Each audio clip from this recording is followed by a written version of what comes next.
Welcome, ladies and gentlemen, to an all-new year of reaction and review. Tonight, guys, I'm kicking off 2013 with probably one of the biggest movies of 2012. That movie is a superhero movie directed by Christopher Nolan. The movie is The Dark Knight Rises. Now, for those of you who did not see my review a couple of years back, when I reviewed the Dark Knight, it was not a reaction and review, just a plain old ordinary review. The Dark Knight, while everybody else was saying it was the greatest movie ever made, greatest superhero film ever, yada yada yada, I wound up coming out and saying it's kind of average. It is good, but it's not great, which frankly was a huge step up from Batman Begins, which I thought was complete and utter shit. So I'm sort of hoping for this one to sort of continue that pattern and improve on the Dark Knight and actually go above and beyond average and go right into genuinely good. However, this one also runs the risk of slipping back into crap because, well, that usually is what happens in the third chapter of most trilogies. But I'm not going to know until I push play, and goddammit, I'm feeling a little bit optimistic about this one. So, without further ado, it's time to kick back, relax, and check out The Dark Knight Rises.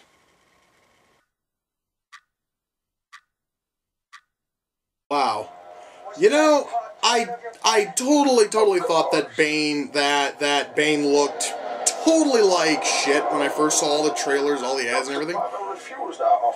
And his voice is even worse, I want to say, but yeah, wow, Bane looks like shit.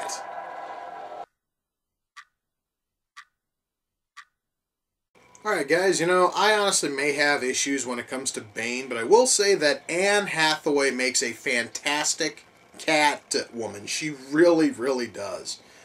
In fact, her and Alfred right now, well, Alfred and Commissioner Gordon are like the only likable characters I've found in this movie so far. So Bruce Wayne has a gizmo that can basically wipe out all cameras within a given area. Alright, that is really a fucking awesome thing, and I actually kind of have a feeling that there are a whole lot of celebrities who genuinely wish that they had something similar.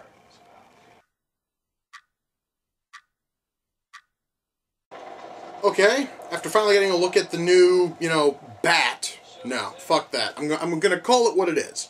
It's the fucking Bat. It's the fucking Batwing. Looked kind of shitty. I'm not going to lie. It doesn't look as cool as the Bat Cycle or the Batmobile in these things. Batwing looks kind of shitty. So let me see if I understand this.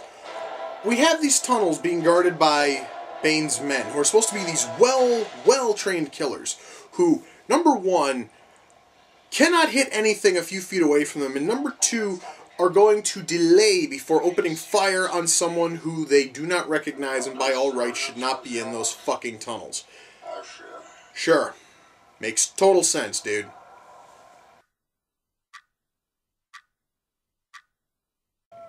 Wow. This kid really sucks at singing the fucking national anthem. You can hear that, right? This kid is literally fucking tone deaf, and it's almost insulting that he's singing the national anthem this poorly. Shit, guys, Roseanne sang the friggin' national anthem better, and that's saying a lot.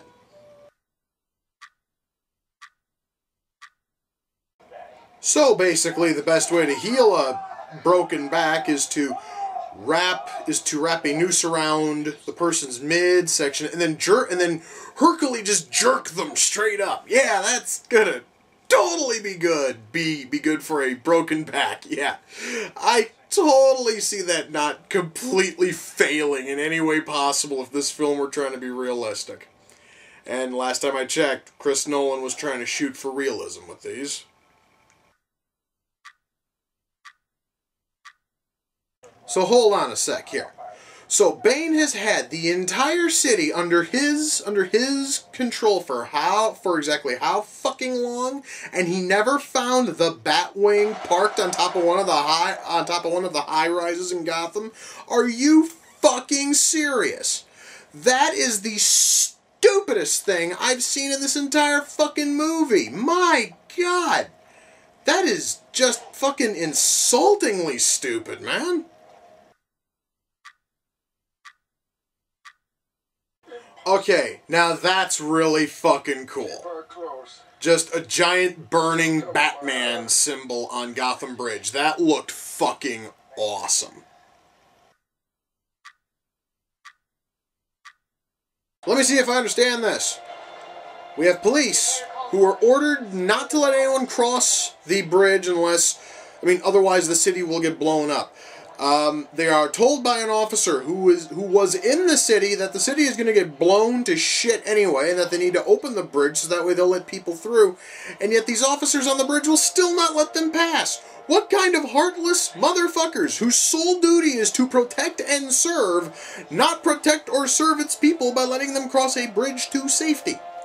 That, my friends, is a massive lapse in logic that I just can't get past. Okay, yes, the bomb went off over, the bay, but you do understand that there's still fallout that's probably going to hit the fucking city and screw almost everybody there. They do totally understand that, right? Because that was essentially a fucking atom bomb that went off. Normally, if you can see the mushroom cloud, you're gonna get hit with the fallout. Wow, this is a rather dismal way to end this. Well, there's still about 12 minutes left, but still, dismal as shit, dude.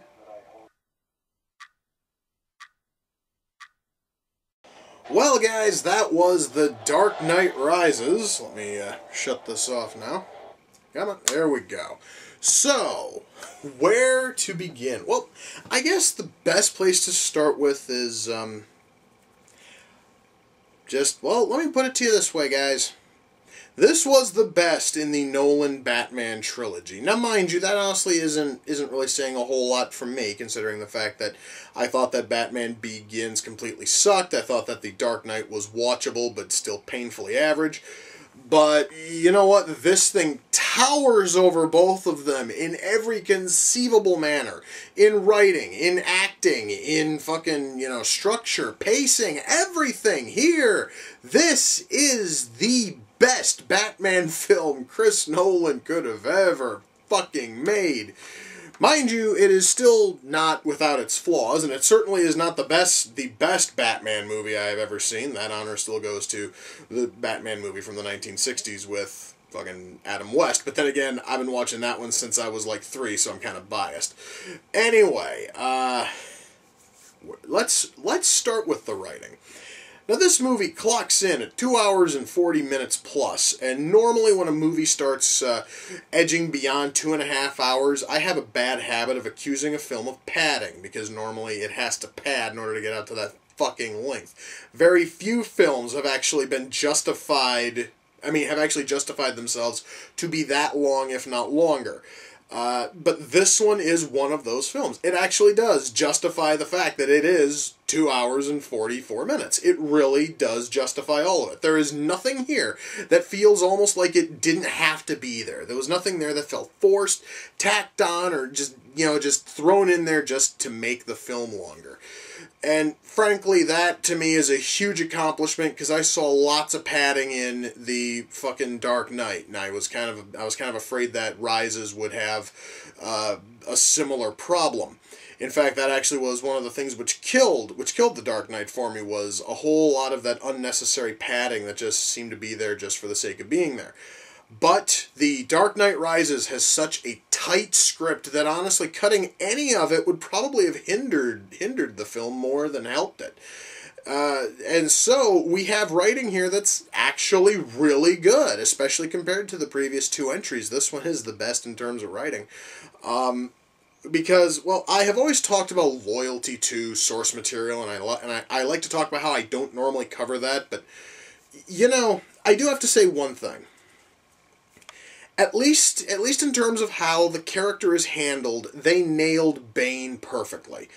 Now, if only they could have gotten his look, his accent, his drug habit, you know, all of the cosmetic things about Bane right, I probably would not have any issues. But at least in terms of the way that Bane as a character is, they nailed that perfectly. In fact, they nailed him, they nailed Talia, they nailed Catwoman. They got all of those characters down perfect, and god damn it, I am proud of that fact. Especially after they did such questionable jobs with almost every other villain or secondary character in the other two Nolan Batman films. I'm not going to go into that. But still, anyway, writing here is really solid, and I really do not... there were a few lapses in logic, such as...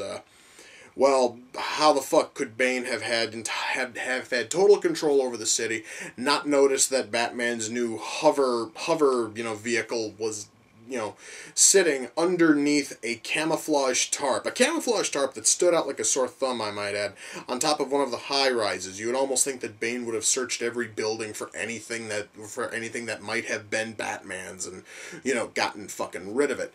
But no, he still kept the fucking Batwing intact. He never even touched it. He apparently never even fucking found it, which is kind of surprising, okay? It's just those sorts of little things, which honestly are not going to hinder you too much, but frankly, it might be something which might happen to chip at you a little bit if you're one of those weirdos who's really into details. Now let's cover the acting. The acting in this movie is really good from almost everybody. I am happy to say that Christian Bale has actually improved on his Batman voice. He no longer sounds like a fucker who's trying to attempt to join a death metal band. He actually sounds like he's giving a shit when he is, delivering his lines. You can actually understand him. I honestly did not listen to him and go, "Can I please have subs?"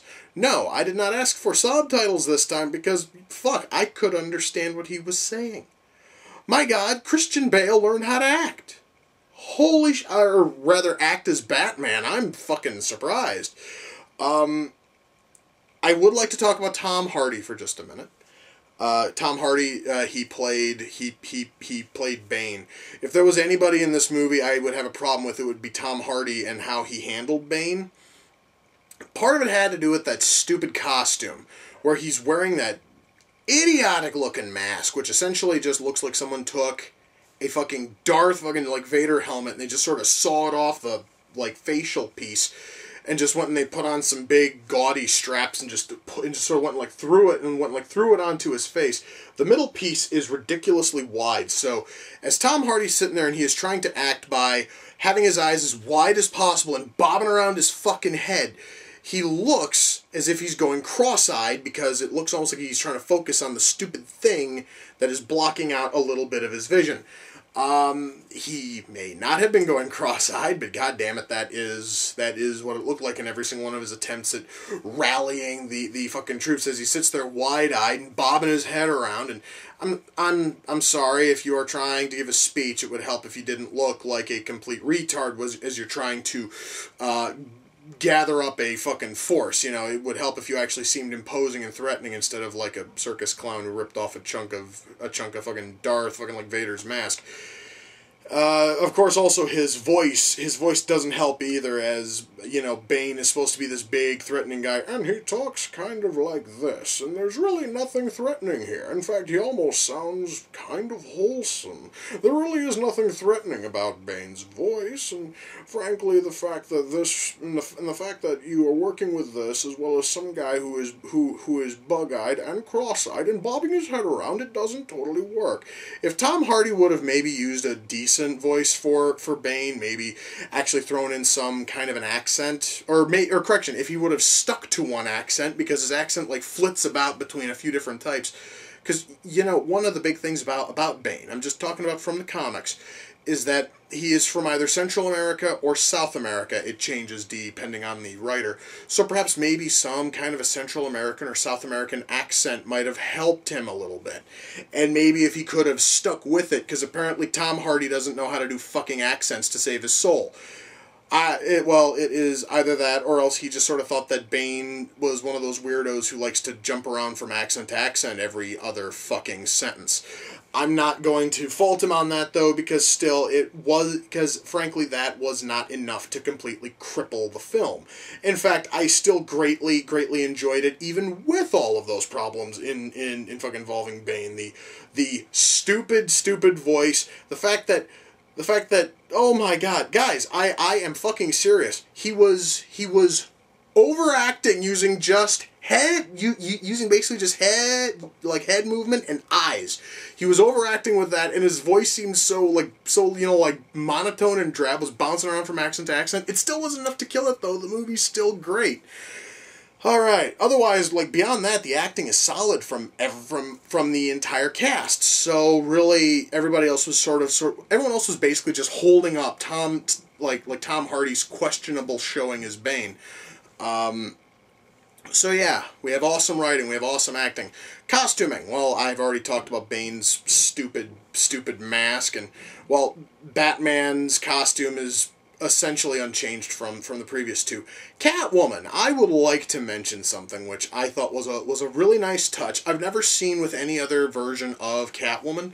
It has to do with her ears, because Catwoman is known for three things: a skin-tight bodysuit, domino mask around the eyes, or else just sort of like a full-on mask. It's sort of, again, it varies from artist to artist and writer to writer, and a set of cat ears. Well, in this case, the cat ears sort of fold down and they form a visor, which looks really fucking cool. Okay, that right there was a bit of costuming brilliance.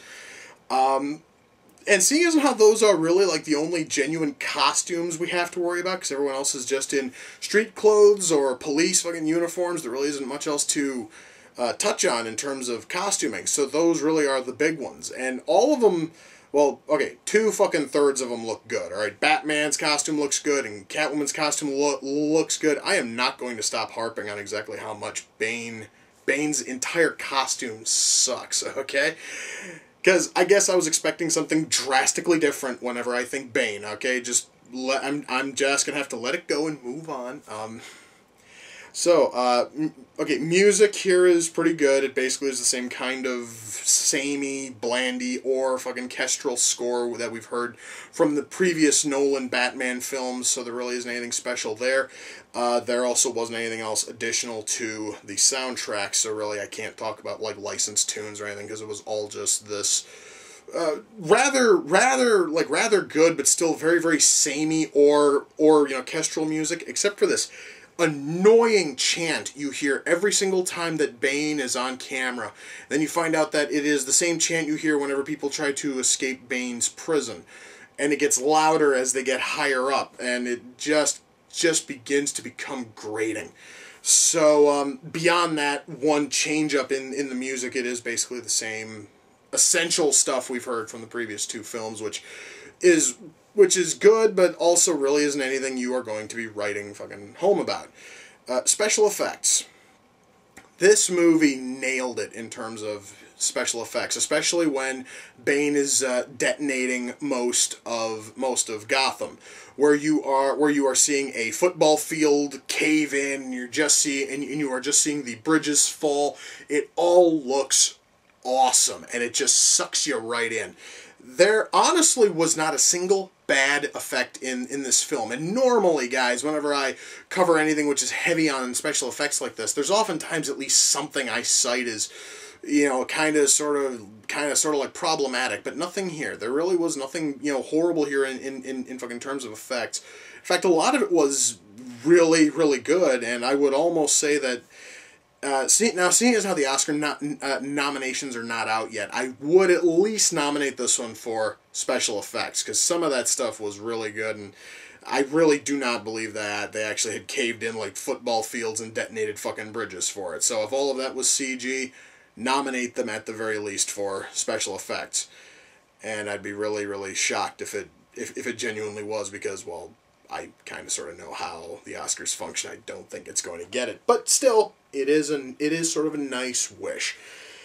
Okay, I've covered special effects, writing, acting. Cinematography is good. The first time that we see, what the hell was his name again? hang on, I gotta look it up.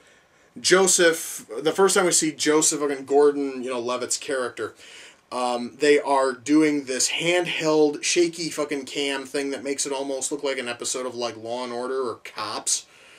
And really that kind of felt a little bit unfucking needed.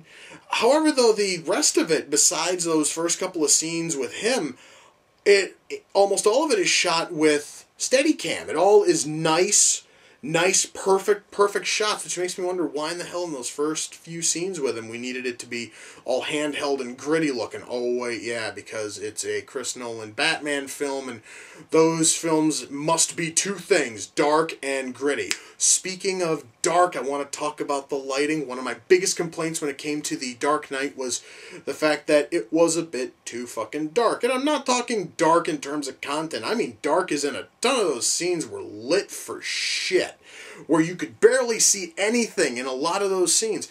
This one had none of that. Here, guys, everything was lit perfectly. You could see what was going the fuck on. I was kind of surprised. So yeah, lighting here was, fucking good. Effects here were good. Acting, well, minus Tom Hardy, a couple of Tom Hardy's things, was good. Costumes, again, minus Bane. All of it was good. Guys, so do I recommend The Dark Knight Rises? Yes. Wow, that just feels weird, because I'm telling you guys, when I fucking reviewed The Dark Knight and I just kept saying that it's average and that it just might not be worth your time, I never thought I would be holding a Chris Nolan Batman film in my hand and say, you really have to see this. Well, it really does just feel fucking weird, man. What have you done to me? Okay. Still, yeah. If you guys have not seen this, by all means, check it out. Rent it, buy it, download it, whatever in the fuck you have to do. This is truly the best film in Nolan's trilogy, and it does rank somewhat high in my list of favorite Batman films. So, frankly, that is a huge fucking accomplishment, considering how I took the other two. So, wow, I'm still really kind of shocked by the fact that this one was that fucking good. I think I'm going to have to go and sit down for a minute, guys. I totally expected this one to be good. I didn't expect it to be this good. Holy shit, that honestly was $12 well fucking spent. Yes! And I want to thank whoever the hell took it into whoever the hell took this copy of The Dark Knight Rises into one of my local used fucking DVD shops and decided to offload it there. Shit, man, if you honestly are watching this, ha! Thank you! I now have a copy and it only cost me $12. Rock on. Alright, guys. So with that, we come to the close of the first reaction and review of 2013. Until next time, ladies and gentlemen, take care, and I will see you all in the near future. Peace.